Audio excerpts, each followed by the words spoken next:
Hey everybody, what's going on? So, very exciting news. I have to focus while I'm driving. I don't know why I keep recording about this kind of content whenever I'm driving, but I did buy the stand for a reason. I got the job and I'm on my way right now, and I'm very excited. I was supposed to clip my nails and I didn't. Damn it. So I'm very lucky about that. I don't know what else to say. I'm just lucky that they gave me a shot. I'm gonna make the most out of it. I did my first day already, where I got a shadow for a little bit, which was really interesting. I watched the instructor teach the first chapter of the lesson, and then we had like a little break. They did a quiz. They were like, "Hey, we're about to start chapter 2," and he didn't even have to ask. I went up to him and I was like, "Hey, are you cool if I teach the second chapter?" And he was like, "Oh yeah, if you want. I mean, you're just gonna watch today, but if you want to teach." I think I did really good. I'm really lucky again that my department gives me a lot of opportunities to teach and everything. I feel like that really has compiled into the kind of the instructor I want to be. I'm trying to be really careful with my profanity, at least initially.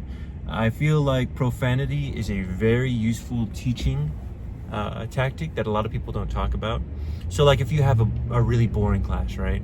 Let's say we're talking about like legal terms or like EMS operation, which is one of the 5 that you have to like test on, and we're going over like the difference between kidnapping versus what's the other one? Assault versus battery, things like that. You know, they're boring topics. If you say a curse word every now and then, and you're like, and then you have an asshole patient, you know, nobody expects you to say a curse word because you're an instructor, right? So whenever you say like asshole or something, or some kind of other curse word, it really just recaptures your students' content, or like it really captures their eyes. You know, they're like, "Oh man, like this guy, he's talking informally. My blood starts pumping again. Now I'm listening, right? Like this is a funny guy." So I try to throw in curse words every now and then. It's not because I'm trying to throw out profanity so much that I feel like it's just good to grab someone's attention. You know, I think it's very underrated. What else? The group of students, they had like 20 something students. And it's just for like a quick class too, for like your EMT basic. And it was really impressive. Their facility was incredibly impressive. Their classroom was impressive. The students all seem like they're willing to learn, they're willing to listen. So, you know, that's always good. They had, some of them were experienced, so they can bring some of their experience there. There's pros and cons to it, right? So if you have somebody who's been like a medic in the past and then forgot to renew their EMT or paramedic, 10 years later, they're like, I want to get my EMT again. And they go through everything. Sometimes they can kind of be like know-it-alls without actually knowing it all. And so you can struggle like getting your point across. Sometimes they'll tell stories and that can kind of interrupt class time, but we didn't have any of that for this one. Nobody seemed too rude or belligerent. Of course, they only have so much time to really open up and show their personality. So maybe it's kind of a good thing that it's a fast-paced course. But I went in the first day, and they let me help open, see what it looks like whenever they're opening, the schedule, the formatting, how to set up quizzes, how to set up tests, the passwords. Very cool. They have a great system. And now this time, I'm gonna be, if the traffic could just get out of my way. I refuse to be late, but I literally have no option. I'm kind of freaking out mentally. But now I'm going to go in late from 6 to 8 p.m. to learn how you close. So I'm very excited about that. The instructor, he let me do my own thing whenever I was teaching. I'm sure there's a point that he might have wanted me to go more into detail that maybe I kind of glazed over. But overall, it was just a great experience.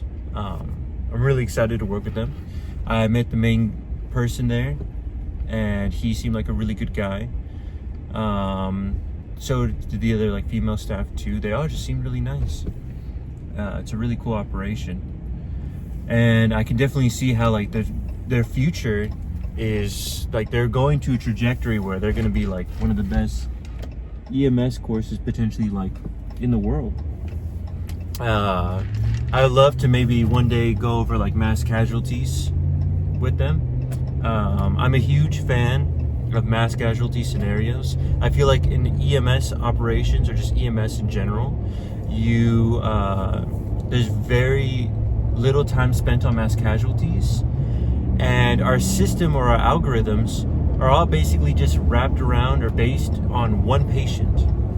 So there's a huge con of that, is being what happens if you're in a car accident and you have multiple patients? How do you deal with that? How do you get vital signs on more or two people? What do you do if you have a critical person? Well, we talk about triaging, but usually class days only have like a couple hours set off for like learning triage, which is a very difficult skill. Like if I have a dead person on the left of me, a dead person on the right of me, and they both are dead on arrival, one's a 20-year-old, one's a 40-year-old, what are you going to do if those are your only two patients? Are you going to work on the 20-year-old because they're younger? Are you going to work on the 40-year-old? How are you going to do that mentally in your headspace? For me, I've always perceived it as, okay, if I have two patients with the same symptoms and those are my only two patients, I'm just going to pick the one that's closer to me. Some people will, I'm trying to hide my nails as I turn. 25 miles per hour. Yeah, thank you. I'm trying not to be late. What's it called? I'm turning right now, so I need to pay extra attention. Not like I'm not paying attention now. I'm very locked in, actually. But yeah, EMS operations just kind of, they almost collapse whenever it comes to multiple patients. And we have something for that. We have, like, again, the start triage system. We have usually command is usually someone from like the fire scene. So you have like a chief or a captain on scene, and they'll kind of take command and then work with getting other medic units in there, out of there. But if you can bring experience to those kind of calls, you're a huge asset to them. So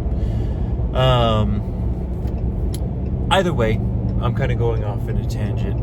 Mass casualty calls, I love them because I feel like I have enough experience, at least to the point, and like training too.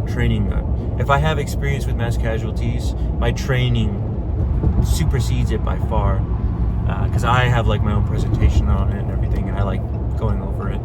I feel like I'm comfortable enough that I become like an asset to the call, and people can look and they can be like, oh good, Mario's on this call, he'll be able to take care of it. And that's how you should usually train for EMS.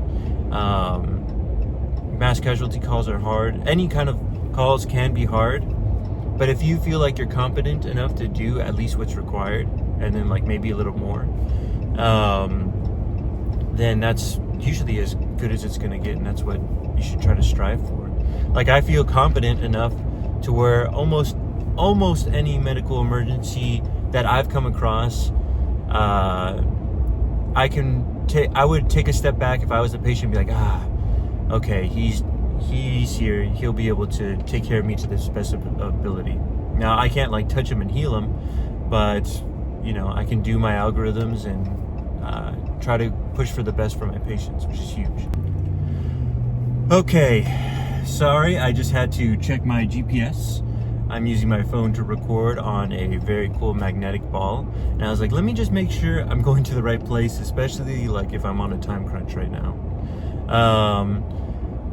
I'm really annoyed that I didn't clip my nails, but if I'm talking to any of the students or the instructor and he's like, oh yeah, how's it going, tries to shake my hand, I'll be real quick about it. I'll kind of curl my nails inward so he can't see, you know, be sneaky. But it's a great group of students, great instructor, very intelligent, which is always cool to see. And I'm just excited to work with these people. I feel like, you know, work is what you make it.